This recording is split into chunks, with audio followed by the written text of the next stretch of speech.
台北市的消息，台北市长郭文天又搁引爆话题，伊讲去年公投禁止这个开放日本核实这项，伊无认同，因为美国欧盟拢会使进口，抑过咱搁摕来做公投的题目，根本是弱智的国家。佮讲若不服，会使出来辩论。再去呢，佮互人问到的是，伊共款坚持伊的想法，强调讲台湾应该甲国际连接，更加讲是投票迄一天，才知讲有甚款的公投题目。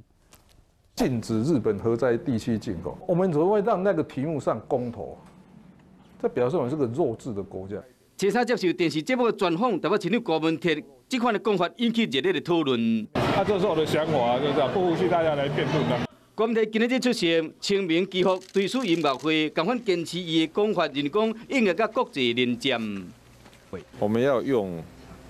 跟人家不一样的标准的时候，我们就要思考：哎，我们有这么特殊吗？所以不管瘦肉精的哈，或者这种核灾区食品，如果我们要跟还是那一句啊，如果我们要跟美国、欧盟不一样的标准，那除非你有很强的理由，不然你怎么跟世界接轨？反对日本核灾区食品进口公投是由国民党提案的，嘛和国民党立委听了不是滋味。任何的题目都应该被尊重，核实这个问题是全民所关注的。中选会也没有特别表达不同的一个看法。个人认为柯文哲这样子的一个表述应该不适切吧。